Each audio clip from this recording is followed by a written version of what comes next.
자, 이번 시간에는 교과서 190쪽 상태 변화와 열 에너지의 관계에 대해서 학습하도록 하겠습니다.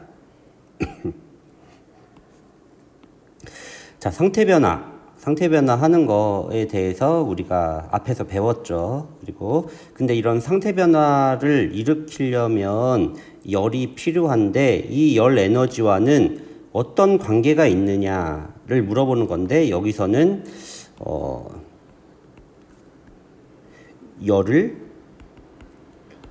흡수하느냐, 열을 방출하느냐, 요 두 가지 상태 변화가 일어날 때 과연 열을 흡수하냐, 방출하느냐, 이 두 가지에 대해서 이제 우리가 학습하는 것입니다.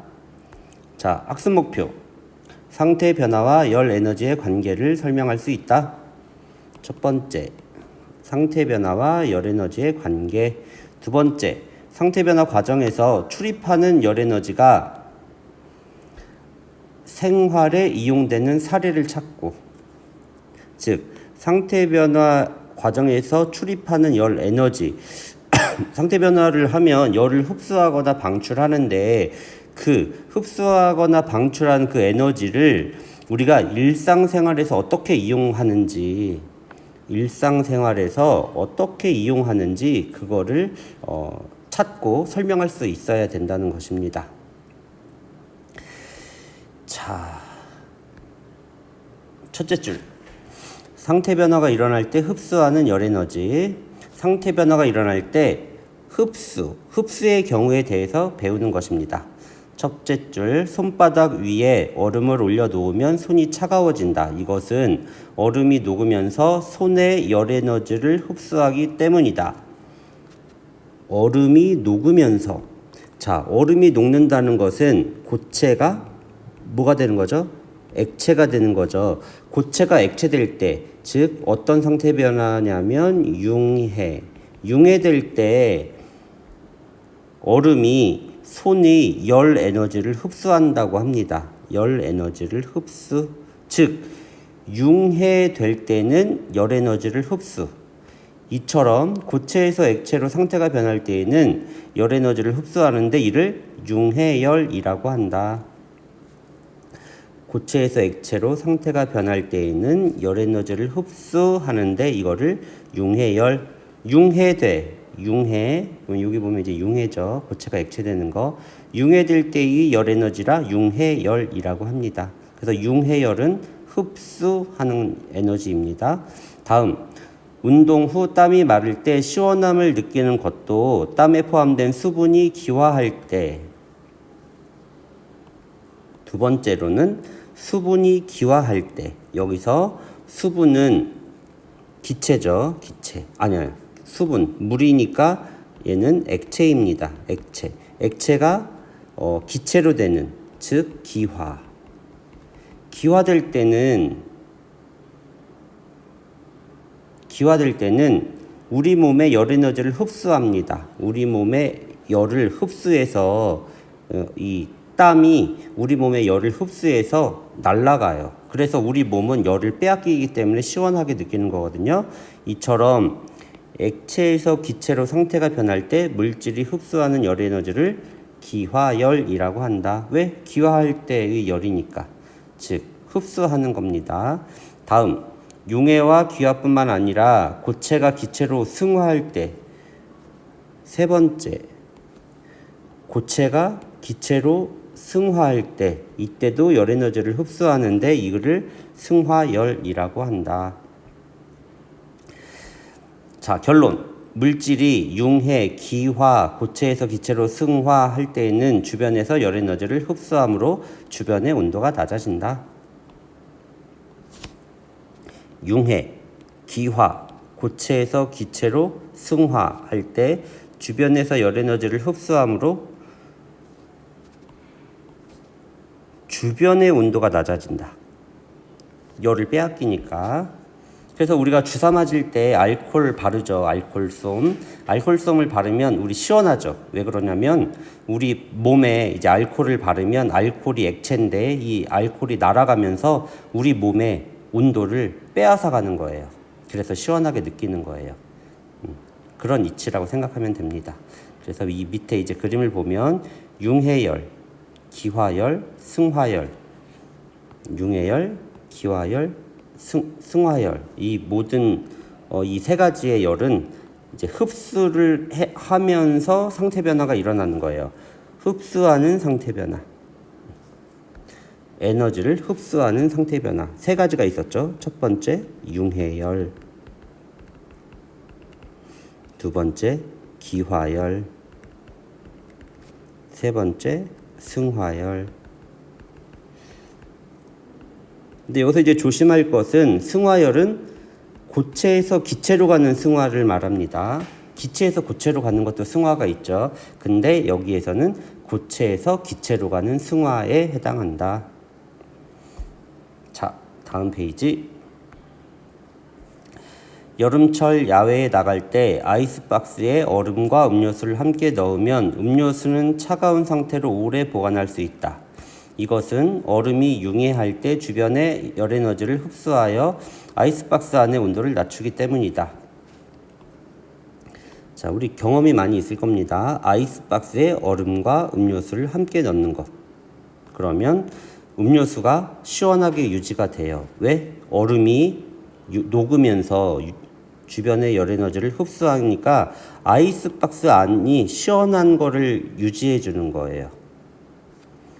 첫 번째, 일상생활에서의 사례. 두 번째, 또 몸에 열이 날 때 수건에 몸을 적셔 몸을 닦아주면 체온을 낮출 수 있다. 우리가 이제 이마에 이제 열 날 때 엄마가 수건으로 이마에 이렇게 얹어주기도 하고 그러죠. 이것도 마찬가지로 일상생활에서 우리가 확인할 수 있는 거고요. 이것은 물이 기화하면서 우리 몸에 열 에너지를 흡수하기 때문이다. 뭐 여기 세 번째 나오진 않았지만 뭐가 있냐면 알코올솜. 알코올솜으로 문지르면 뭐 시원한 걸 느끼죠. 그리고 네 번째는 밑에 나와 있네요. 밑에 보면 스타이로폼 상자 안에 아이스크림과 드라이 아이스를 함께 넣어 포장해 준다. 우리가 베스킨 라빈스 거기 가면은 뭐 이렇게 해주죠. 이때는 이제 승화를 이용하는 것입니다. 승화. 드라이 아이스는 고체, 이산화탄소가 오른 것이 드라이 아이스. 이산화탄소 얼음이에요. 드라이 아이스는 이 이산화탄소가 기체로, 여기서 이산화탄소 얼음인데 이 기체로 바뀌니까 드라이 아이스가 기체로 바뀌니까 바로 이산화탄소가 되는 거예요. 탄소 기체로. 이때 뭐 아이스크림이 잘 녹지 않는다. 우리가 많은 경험이 있을 것입니다. 자, 이 가 한번 볼까요? 얼음이 녹을 때 융해열을 어떻게 하죠? 흡수. 그리고 몸에 묻은 물이 기화할 때 물을 흡수함으로 기화열. 그리고 세 번째, 드라이 아이스가 승화할 때 승화열을 어떻게 하죠? 흡수함으로. 자, 스스로 확인하기 1번. 고체에서 액체로 상태가 변화할 때 흡수하는 에너지를, 고체에서 액체니까 융해고 이때 열이니까 융해열. 기화가 일어날 때 주변에서 열 에너지를 흡수함으로 주변의 온도가 낮아진다. 뭐 이렇게 됩니다. 다음 페이지 넘어가서 이번에는 상태 변화가 일어날 때 방출하는 에너지에 대해서 배웁니다. 그래서 앞에서 배웠던 거에 반대예요. 반대. 자, 첫째 줄. 손가락 마디를 다쳤을 때 액체 파라핀을 이용하면 손을 따뜻하게 하여 통증을 가라앉힐 수 있다. 액체 파라핀. 지금 뭐 액체라고 써 있죠. 액체 파라핀을 이용하면 액체 파라핀이 이제 고체가 됩니다. 고체. 즉 굳는다. 액체에서 고체가 되는 거니까 응고가 되죠. 이때는 응고가 되는 거예요. 응고가 되면서 열을 내보내. 열을 내보내니까 우리 사람의 손은 어떻게 돼요? 따뜻하게 된다는 것입니다. 이제 찜질하는 거와 똑같습니다. 액체 상태의 파라핀을 손에 담갔다가 공기 중으로 빼면 손에 묻은 액체 파라핀이 굳어 고체 상태가 되는데 이때 열 에너지를 방출함으로 손이 따뜻해진다. 지금 선생님이 설명한 내용이죠. 액체 파라핀이 굳으면서 고체가 돼요. 이러면서 열 에너지를 방출. 그래서 손이 따뜻해진다. 응고하니까 응고열. 이렇게 됩니다. 자, 두 번째. 여름철 소나기가 내리기 전 후덥지근하게 느껴지는 것도 공기 중에 수증기가 물로 액화하면서 열 에너지를 방출하기 때문이다. 소나기가 내리기 전 후덥지근해요. 그래서 우리가 막 후덥지근하고 막 하늘 흐리고 후덥지근하면 비 올 것 같아 막 이렇게 얘기합니다. 왜 그러냐면 공기 중의 수증기가 물방울로 액화되면서 열 에너지를 방출하기 때문에. 이처럼 기체에서 액체로 상태가 변하는 것을 바로 액화라고 하죠. 액화. 그러니까 액화열입니다. 액화할 때 왔다 갔다 하는 열이니까 액화열. 또 세 번째로 기체가 고체로 승화할 때 이때도 열 에너지가 방출하는데 이를 승화열. 왜? 기체에서 고체로 가는 것도 승화니까. 자, 결론. 응고, 액화, 기체에서 고체로 승화가 일어날 때는 물질이 주변으로 열 에너지를 방출하므로 주변의 온도가 낮아진다. 그래서 이렇게 그림으로 이렇게 나와 있고, 승화될 때, 그리고 액화될 때 액화열, 그리고 응고할 때 응고열인데 다 공통점은 방출이라는 거. 그래서 방출, 에너지를 방출하는 상태 변화 세 가지가 있는데, 자, 첫 번째 응고, 두 번째 액화, 그리고 세 번째 승화.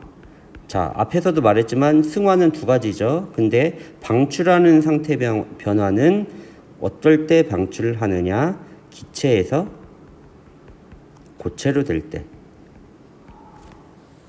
방출하는 열을 내보냅니다. 자, 물음 한번 해볼까요? 눈이 올 때 날이 포근해지는 까닭을 상태 변화와 에너지의 출입으로 설명해보자. 눈이 올 때 날이 왜 포근해질까? 눈이 만들어지는 원리는 뭐냐면 얼음 조각에 누가 달라붙는 거냐면 수증기가 달라붙는 거예요. 수증기가 얼음 조각에 달라붙어. 그러면 이 수증기가 얼음 조각에 달라붙으니까 수증기에서 바로 뭐로 되겠어요? 달라붙으니까 얼음이 됩니다. 얼음. 그러니까 수증기에서 바로 얼음이 되니까 승화죠. 승화.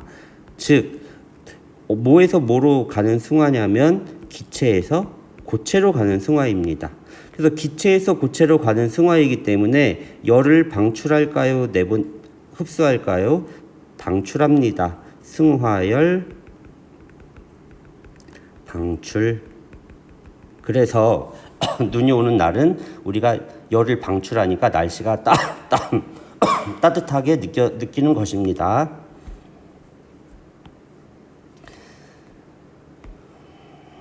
자, 다음 페이지. 상태 변화가 일어날 때 흡수하거나 방출하는 열 에너지를 생활 속에서 어떻게 이용하고 있는지 알아보자. 흡수하거나 방출하는 에너지를 생활 속에서 어떻게 이용하고 있는지 알아보자. 자, 해보기.